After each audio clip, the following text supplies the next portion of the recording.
있다. 오늘도 두 분이 든든히 자리를 지켜주고 계시죠. 개관올레 이진송 편집장 안녕하세요. 안녕하세요. 자, 그리고 청소년 페미니스트 네트워크 위티의 양재 활동가 안녕하세요. 네, 안녕하세요. 자, 오늘은 TV에서 방영돼서 지금 많은 분들이 보고 있는 육아 고민 상담 프로그램, 이거를 보는 젊은 세대의 생각과 마음에 대해서 오늘 좀 이야기를 들어볼까 하는데요. 그 금쪽 같은 내 새끼, 이 육아 고민 상담 프로그램, 결혼하지 않은 자녀가 없는 젊은 층에게도 인기다. 어떻게 주변에서 그걸 실감하고 계시는 건지, 본인도 보고 계시는지 이런 얘기 좀 들어볼까요? 이진성 편집장께서. 네, 저는 좀 자주 챙겨보는 편이고요. 네. 주변에서도 이렇게 좀 꽤 많이 보더라고요. 그래서 특히 어린이의 이상 행동을 특징 삼아서 별명으로 부르던 과거와 달리 이제 이런 문제 행동을 좀 분석하고 공감하고 해결 방안을 제시하는 그 분석이나 처방이 SNS상에서 많이 공유가 되거나 화제가 되는 편입니다. 아, 그 분석과 처방까지? 네. 그렇군요. 어떻게 느끼세요, 양재 활동가께서는? 사실 저는 주변에서 대화를 나눴다기보단 이번에 라디오를 준비하면서 처음 알게 된 프로그램인데 꽤 긴 회차 방영이 됐더라고요. 맞아요. 근데 그 회차들을 보면서 사실 저는 저와 주변에 관계 맺고 있는 동료들과의 관계 혹은 친구 관계에서 우리가 고민하는 것과 크게 다르지 않고 사실 저마다 다 다른 사람이 같은 공동체를 이루면서 살아가는 과정에서의 대화들로 여겨져서 그렇죠. 좀 양육 문제가 별다른 것이 아니라 사실 어떻게 함께 살지에 대한 이야기이구나라는 걸 많이 배웠던 것 같습니다. 네, 바라보는 시각이 양육 문제는 결국 어떻게 함께 살 것인가의 문제다라는 얘기를 해주셨어요. 아, 부모들은 이렇게 생각을 안 했던 것 같기도 하고 부모로서 저도. 자, 솔직하게 이런 프로그램 보면서 젊은 세대들이 요즘에 힐링을 받는다 그러는데 어떤 힐링을 받는 겁니까? 많이 보신 이진성 편집장께서 먼저 좀 얘기 좀 해주시죠. 네, 일단 보다 보면 다양한 문제점을 가진 이제 어린이 출연자들이 많이 나오는데요. 문제점이라기보다 사실 어려움을 겪고 있는 이제 그렇죠. 어린이 출연자들이 나오는데 보면서 저건 어릴 때 나갔다. 내가 어릴 때 저랬는데 혹은 우리 부모님이 나한테 어릴 때 저랬는데 라는 식으로 좀 어릴 때 자신의 모습이나 양육자의 모습을 마주치는 경우가 많아요. 이제 그 과정에서 이 양육자를 분석을 하는 게 이전에는 이해할 수 없었던 그 사람들의 행동이나 나에게 상처를 줬던 일들 이런 것들을 좀 더 거리를 두고 이해를 하고 되고. 그게 내가 잘못해서라거나 내가 특별히 이상하거나 잘못된 아이라서가 아니라 우리 둘 사이에는 어떤 오류가 있었고 그것을 잘 읽어내지 못하는 과정이 있었고 이런 것들을 좀 이해해가는 과정이라고 봤어요. 그러다 보니까 이게 사실은 이해를 한다는 게 꼭 부모님이 잘못한 거에 가해를 정당화한다기보다는 이제는 나에게 무슨 일이 벌어졌는지 그때는 이해할 수 없었던 내가 지금은 이걸 바라보고 그런 것들을 이제 내 안에서 어떻게 의미를 정립할 건지를 이제 겪는 과정이라고 봤거든요. 네. 그래서 이 프로그램에서는 부모 역시 일방적인 가해자나 학대라기보다는 그들도 모르는 거죠. 네, 좀 서툰 사람인 경우도 있고 또 부모도 마찬가지로 양육 과정에서 좀 적절하게 사랑이나 이런 그 애정을 주고받는 관계를 배우지 못한 사람이어서 그렇죠. 오히려 부모의 육아 번아웃이나 이 어렸을 때 사랑받지 못한 경험을 그 어루만져 주면서 어린 자아에게 말을 걸고 인형을 사준다거나 하는 식으로 부모의 마음을 어루만지는 장면들도 많이 나오거든요. 주로 부모에게 어떻게 해야 될지를 얘기를 많이 해주시니까. 네, 그러면서 이제 어린 자신을 이해하는 동시에 좀 보듬어주는 동시에 또 비슷한 연령대가 된 그 당시에 부모에 대해서 한 번 더 생각을 하게 돼보는 거죠. 그래서 꼭 이해를 하거나 용서를 한다기보다는 만약에 이 사람들이 정말 지금의 관점에서 나쁜 사람들이면 나는 단절도 할 수 있고 이것을 내가 어떻게 할지 내가 주도권을 진다라는 점에서 어릴 적의 상처에 대해서 그런 점에서 저는 좀 요즘 사람들이 힐링의 이야기를 많이 하는 게 아닌가 생각을 합니다. 그러네요. 그 어떤 문제에 대해서 좀 직면하게 되는 것이기도 하고 부모와 자녀의 관계라는 게 최초의 인간관계인 것 같기도 하고 참 여러 가지 생각을 하게 하네요. 어떻습니까? 보시면서 그런 느낌이 있으셨어요? 저는 사람과 사람이 함께 사는 것의 문제라면 사실 이 육아 고민 상담 프로그램이 서툴거나 완벽하지 않은 사람과 우린 어떻게 함께 사는가 라는 그렇죠. 질문. 사실 뭔가 모든 것이 당연하지 않고 처음부터 같이 합의를 쌓아가는 과정들에서 우리가 가져야 될 태도는 무엇인가라는 질문을 좀 잘 던져주는 프로그램이었다고 생각하고 그런 의미에서 사실 지금의 저나 저의 동료들도 끊임없이 서툴 것이고 끊임없이 처음 그렇죠. 해보는 일 속에서 새롭게 관계를 맺어야 할 것이고 사실 사람과의 관계라는 건 매번 새로워진다는 점에서 맞아. 어렵기도 하잖아요. 예. 그래서 그런 면에서 저한테 유년기를 생각하면 그게 첫 인간관계라서 인상깊기도 했었고 한편으로 유년기의 어떤 기억? 이를테면 엄마 아빠가 내 일기장을 몰래 훔쳐본 이후에 저는 상당히 지금까지도 내 공간, 내 방, 내 시간이 너무너무 중요하고 여기에 너무 누구도 침범하지 않았으면 좋겠는 방어 기제가 되게 심하거든요. 예. 그래서 어떤 유년기의 어떤 육아에서의 경험들이 사실은 지금의 나를 많이 만들었다는 걸 저는 좀 느끼게 됐었던 것 같고 좀 그런 자기 해석의 경험과 그런 자기 해석 속에서 내가 더 미숙하거나 서툴더라도 괜찮을 수 있는 사회, 미숙한 사람을 좀 더 이해할 수 있는 사회에 대해서 고민할 수 있는 계기가 아니었나 싶어서 저한테는 의미가 있었습니다. 네, 유년기가 지금 말씀해 주신 것처럼 하나의 인간으로 서기 위한 그 과정, 만들어지는 과정이기 때문에 참 중요한 시기인 거는 분명한 것 같네요. 자, 어쨌든 방송을 보면서 그 앞서 어려움을 겪는 아이들, 뭐 특이 행동을 하기도 하고 여러 가지 모습을 보여주는 그 아이들 참 많다는 생각을 하게 됐고, 엄마 아빠가 그 어떤 문제를 일으키는데 도화선이 됐다 그래야 될까요? 시작점, 잘못하고 있는 게 있다는 것을 결론으로 많이 이제 보여주게 되는데 어떤 사례가 특히 기억에 남으십니까? 정말 다양하더라고요. 네. 정말 많은 사례가 있는데 저는 엄마 아빠가 특별히 잘못했다기보다는 아이의 기질을 잘 읽어내지 못하고 그에 따르게 적절하게 대처를 하지 못하면서 갈등이 더 커지거나 본인이 어떻게 해야 할지 몰라서 이렇게 점점 이 문제가 커지는 경우가 좀 많았는데요. 아무래도 다들 너무 아등바등 살다 보니까 아이의 감정적인 욕구를 충족을 시켜주지 못하거나 본인이 받아본 적이 없어서 혹은 사회적으로 좀 더 어리고 연약한 존재를 존중하면서 애정을 주는 방법을 사실 교육에서도 가르쳐주지 않거든요. 네, 그러다 보니까 그 사실 노키즈존이 되게 일상적인 사회에서는 우리가 어떻게 어린아이의 감정을 살필지를 배우지를 못하잖아요. 그러니까요. 네, 그러다 보니까 이제 어린이들이 애정이 굶주려서 특정 행동을 반복한 사례들이 기억에 남는데 예를 들면 이제 엄마의 신체 부위에 집착을 한다거나 아니면 자신의 몸을 이제 뭐 쥐어뜯는다거나 하는 식으로 누군가 보기에는 그냥 얘를 혼내면 된다. 이걸 못하게 하면 된다. 그렇죠. 예를 들면 뭐 손톱에 뭘 발라놓으면 손톱을 안 물어뜯을 것이다. 라고 지금까지 우리가 되게 1차원적으로 생각해왔던 어린이의 반복 문제 행동에 대해서 원인을 규명을 하고 그것이 결국에는 어떤 식으로든 자기의 어떤 불안함이나 허함을 챙기기 위한 행위다라고 해석을 했던 것들이 사례들이 굉장히 인상이 깊습니다. 네, 진짜 그러네요. 아이들의 감정적인 욕구를 그럼 어떻게 채워야 될 것인가. 애정을 주는 방법도 사실 성인끼리도 그렇고 잘 모르고 잘하는 경우가 많은 것 같아요. 그렇다면 어떻게 보세요? 프로그램에서 많이 나오는 말 중에 하나는 어린이는 다 알고 있다? 그러니까 부모의 태도나 부모의 표정들을 다 읽고 있다 이런 이야기들 나오는데 사실 되게 저는 그런 생각이 많이 들거든요. 그러니까 그건 되게 당연한 일이지. 어린이가 무언가 관계에서 느끼고 그것을 이 사람이 어른이고 이 사람이 강압적으로 구니까 표현을 못하는 상황이 있더라도 분명히 느끼고 간접적으로나마 표현하고 있다는 건 너무 당연한 일인데 우리 사회는 어린이가 미숙하기 때문에 아무것도 표현하지 않고 아무것도 드러내지 않는다고 생각하거나 오히려 이 드러냄 자체가 되게 문제적이라고 생각하잖아요. 그래서 저는 사실 그런 면에서 어린이를 인간으로 보고 다가가야 한다라는 게 되게 좀 이 방송에서 인상 깊었던 지점이었고 그런 의미에서 전 좀 거짓말을 하거나 상상 속의 대화를 하는 어린이들의 사례를 보면서 되게 저를 투사하게 되었는데 사실은 이 거짓말을 하는 것은 나쁜 것이야 라고 이야기하지만 이가 거짓말을 할 수밖에 없었던 상황에 대해서는 아무도 질문하지 않잖아요. 누군가에겐 얘기를 할 수 있어야 되는데 맞아요. 또 그러한 면에서는 누군가에게 내 진심을 말하지 못하는 가정에서 이 어린이도 힘들 것이다.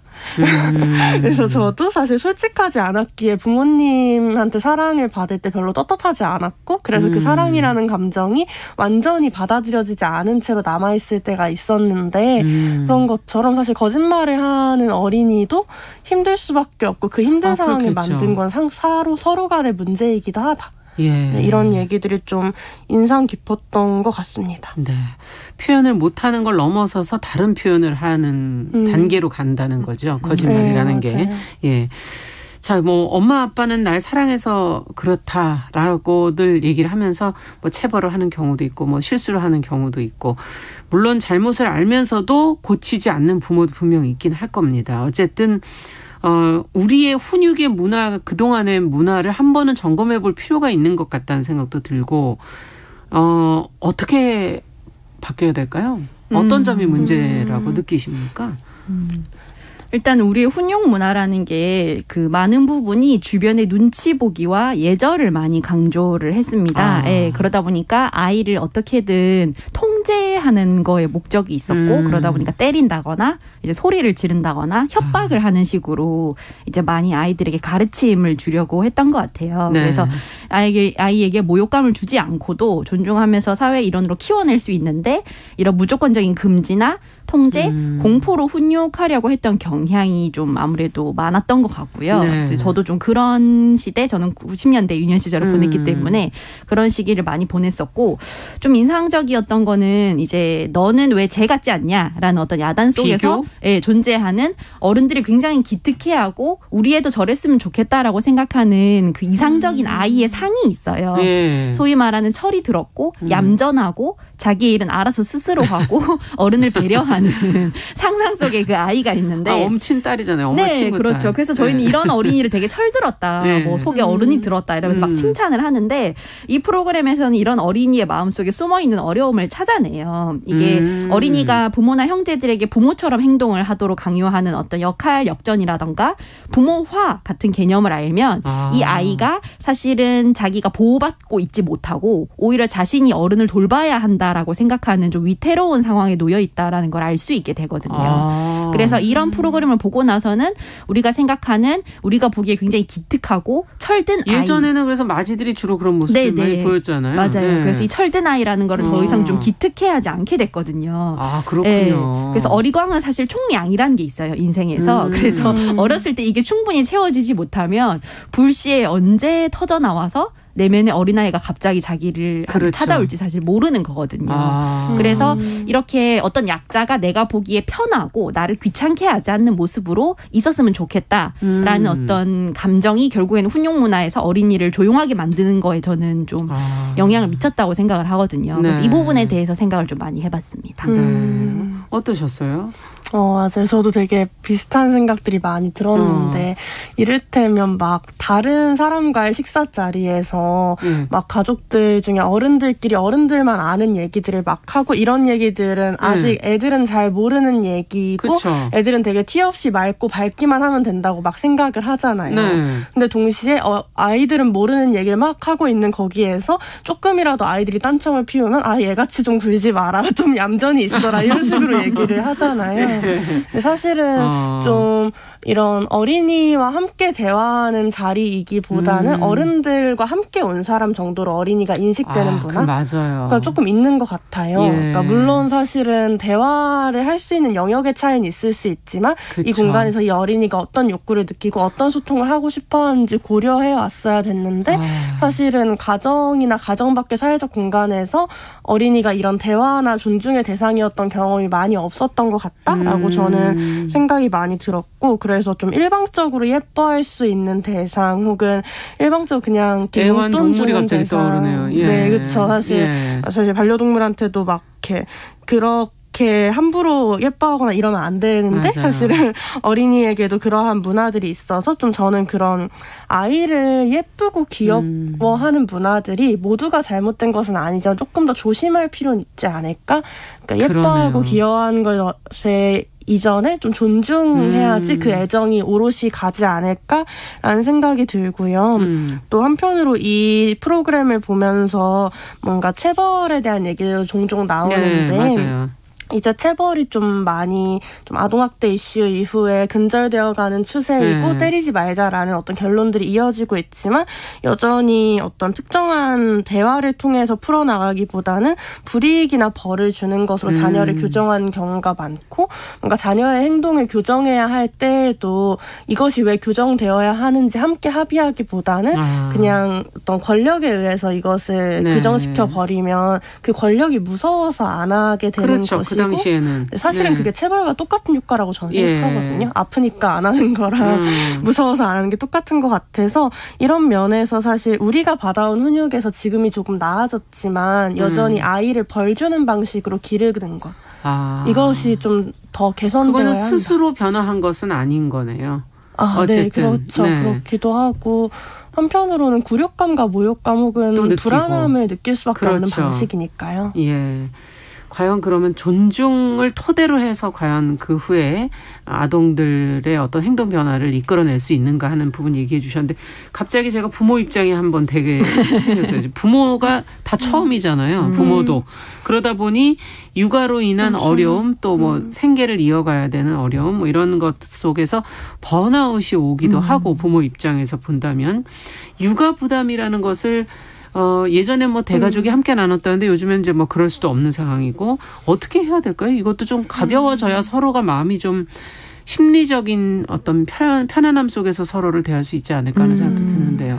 네, 사실 프로그램에도 육아 번아웃인 양육자들이 종종 나오는데요. 네. 그리고 프로그램 출연자 중에 솔루션을 진행하고 변화하려고 노력하는 것이 또 거의 한 80% 이상이 엄마, 여성 양육자입니다. 그렇죠. 그래서 사실 육아는 굉장히 좀 지난하고 특수한 노동인데 잠부터 행동, 일거수일투족, 감정까지 죄다 이제 쏟아 부어야 되는 거라서 하루 종일. 맞아요. 사실 이거는 상식적으로 혼자 할 수 있는 게 아니에요. 우리가 이제 24시간 필요한 것도 3교대 노동을 하듯이 그렇죠. 사실은 여기에는 최소 3명의 사람이 필요한 게 아닌가라는 생각을 하는데 요즘에는 예전에는 좀 대가족이나 사회 안에서 공동육아를 하는 그렇죠. 개념이었다면 맞아요. 요즘에는 이제 여성 한 명이 온전히 그냥 그 아이를 키워야 되는 상황이 됐거든요. 네. 그러다 보니까 좀 사회가 이거를 사실 그 나눠 들어야 되거든요. 그런데 좀 근본적인 문제를 얘기를 하자면은 뭐 육아휴직 문제나 경력 단절 문제, 어린이집 부족 같은 제도적인 문제도 이야기를 할 수 있고 또 노키즈존이 성행을 하면서 아이들을 공공 영역에서 삭제를 하려고 하면서 사회 경험을 하고 실수하면서 성장할 기회를 빼앗는 것도 양육자들의 육아 번아웃이나 육아에 대한 어려움을 더 키우는 문제이기도 그렇죠. 하거든요. 어린이의 경험을 빼앗는 동시에. 맞아요. 그래서 요즘에는 이런 사회적인 양육 그리고 양육자가 아니지만 이거를 같이 참여할 수 있는 그 사회 구성원들의 협조에 대해서 생각을 좀 많이 하고 있습니다. 네. 어떻게 보세요? 네, 저도 되게 이것에 대한 고민을 많이 드는데 아무튼 코로나 이후에 가장 적극적으로 드러났던 건 돌봄의 공백인 거잖아요. 맞아요. 사실은 네. 우리 사회가 어떤 영역을 방치하고 있었나, 어떤 영역에서 무책임했는가라는 질문들이 생긴 것이고 저는 여기에서 좀 말씀을 주신 대로 이것이 어떤 여성, 특히나 여성, 가사 노동을 하는 여성 1인에게 국한되는 문제가 아니어야 하고 모두가 아이를 돌보는 사람이라는 인식이 사회적으로 있어야 된다. 이를테면 9to6를 하고 때때로 야근을 하는 직장의 노동자가 아이를 돌보기 어렵다. 그렇죠. 그렇다면 사실은 사회적으로 노동시간이 줄어야 이 돌봄에 대한 평등한 분배도 가능하지 않을까라는 그렇죠. 질문이 많이 들었어요. 그래서 사실은 남성의 경우 정규직이고 노동시간이 더 많고 돌봄 시간이 현저히 적고 많고 여성의 경우 비정규직이거나 불안한 경우들이 더 많고 그리고 노동시간이 상대적으로 적고 돌봄시간이 상대적으로 훨씬 더 많은 많죠. 이 상황에서 이러한 시간의 불균형들을 해소하는 것이 필요한데 그러한 것들이 뭐 최근에 얘기된 주사일제 노동으로의 전환이라거나 아니면은 뭐 기본소득과 같이 어떤 소득을 지급함으로써 이러한 시간의 격차를 좀 줄이는 방식들 같은 좀 제도적인 변화들이 필요하다라는 생각이 저는 좀 많이 들었고 또 한편으로는 그런 의미에서 이러한 아이돌봄에 대한 어떤 예능들이 어떤 비가시화되어 있는 양육자의 삶 들을 좀 잘 보여주고 있는 거 아닌가 싶어서 그렇죠. 그런 면의 의미들도 저는 좀 읽었던 것 같습니다. 네, 그러네요. 그동안 좀 드러나지 않았던 것들을 이제 좀 들춰내서 서로 같이 들여다보고 얘기하게 하는 부분도 분명히 있는 것 같고요. 프로그램 관련 칼럼이나 기사들의 댓글을 보면은 아이의 이상행동을 너무 많은 시청자, 불특정 다수의 시청자가 그 아이와 뭐 아이의 본인의 동의 전혀 없이 이렇게 보게 되는데 이게 괜찮은 거냐라는 질문들이 올라오고 걱정들이 올라올 때가 있어요. 이 문제에 대해서 혹시 고민을 좀 필요한 건 아닐까 하는 생각도 들거든요. 어떻게 보십니까? 아무래도 이제 미디어에 어린이와 아동이 등장하는 문제는 항상 이런 식으로 좀 진지하게 고민을 해야 되는 그 이슈이기도 해요. 그게 설령 아동을 위한 어떤 행동 교정이나 솔루션을 위한 치료를 위한 것이라고 해도 이제 무슨 일이 일어나고 있는지 아동이 충분히 인지하고 결정권을 행사할 수 없는 상황이기 때문에 그래서 이런 위험은 언제나 있는데요. 이제 이 프로그램 방영 도중에도 그 아동 권리 옹호 전문기관인 세이브 더 칠드런 코리아가 한 프로그램에서 영상 클립 썸네일 제목 중에 아동에 대한 성적 대상으로 볼 수 있는 내용이 포함이 됐다라고 이제 방송통신심의위원회에 심의를 신청을 한 적도 있고요. 저도 이제 보면서 특히 이제 여아들이 나오거나 했을 때 이렇게 좀 이 아이들이 적절하게 보호를 받을 수 있을까 이런 생각을 좀 하기도 하거든요. 아무래도 그 거주지나 이런 곳이 노출이 될 수도 있고 그런 문제들도 있고 본인들의 원치 않는 행동이나 이런 것들을 사람들이 보고 이제 뭐 코멘트를 달거나 하기 때문에 그래서 이제 그 댓글란이 중지되어 있는 것 중에 하나가 또 특징이거든요. 이 프로그램은. 그래서 동영상 스트리밍 사이트에서 댓글이 중지가 되어 있어서 비교적 이제 좀 다른 것보다는 채널이 조금 차단되어 있는 그런 방법들이 있는데 좀 더 다양한 경로와 방법을 좀 많이 고민을 해봤으면 좋겠어요. 네, 영화 같은 데서도 그 폭력성이나 선정성의 문제로 아역 배우를 재현이 어려운 부분은 애니메이션이나 이런 걸로 대체하는 경우가 있거든요. 그래서 좀 이런 식의 어떤 음성 대체를 한다거나 이런 것들이 이런 식의 새로운 방법을 좀 많이 모색을 해봤으면 좋겠다라고 생각을 합니다. 네, 어떻게 보세요? 사실 이 부분이 제가 제일 고민했던 부분이기도 하고 어떻게 보면 제가 육아 예능을 보지 않는 이유 중에 하나였던 것 같은데요. 그렇군요. 그러니까 사실은 우리 사회가 아동의 어떤 출연이나 어떤 노출들에 대해서 아동의 합의를 정말 명백하게 받고 있어라는 신뢰가 있으면 믿고 볼 수 있을 것 같은데 사실은 뭐 그 예능 프로그램에도 나오긴 하더라고요. 뭐 어떤 그 이 프로그램에 출연하고 싶은지 아닌지 아이와 소통했던 과정들이 나오는 경우들도 있지만 과연 모든 가정에서 아동에 대해 충분히 동의를 구한 채로 이 촬영이 진행이 됐을까라는 질문들이 저는 되게 많이 드는 부분이었고 그런 의미에서 좀 이러한 예능을 준비하는 과정에서 이 예능을 준비하는 이들이 아동을 위해서 아동에게 어느 정도의 설명을 할 것이며 이 설명에 대해 어느 정도의 동의를 받을 것인지에 대해 얘기를 해보면 좋겠다. 그래서 아동은 친권자의 소유물이 아닌데 지금은 이런 어떤 출연이나 이런 되게 다양한 것들을 결정할 권리들을 주로 친권자에게 주기 때문에 사실 이런 육아 예능을 편하게 보기 어려운 이유가 있는 것 같다라는 좀 생각이 들었어요.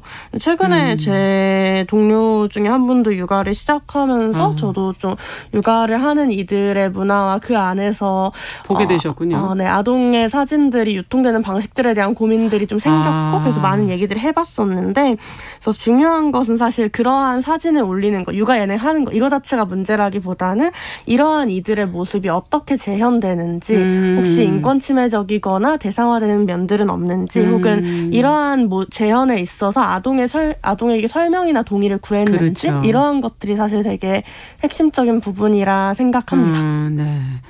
그리고 저는 또 정말 그래서 궁극적으로 아이들은 어떤 긍정적인 변화를 겪었을까. 그것도 조차 없다면은 진짜 고민을 좀 해봐야 되는 부분이 아닐까 하는 그런 생각도 들고 자극적인 그런 아이템들로 혹시 또 가지는 않을까 하는 그런 생각도 들기도 하네요. 오늘 주간 똑똑똑 육아 고민 상담 프로그램을 통해서 젊은 분들이 무엇을 그 안에서 들여다보고 또 어떤 생각과 고민들을 갖고 계신지 같이 이야기 들어봤습니다. 청소년 페미니스트 네트워크 위티의 양지활동가 그리고 개관원래 이진성 편집장과 함께했습니다. 말씀 잘 들었습니다. 감사합니다. 감사합니다. 네.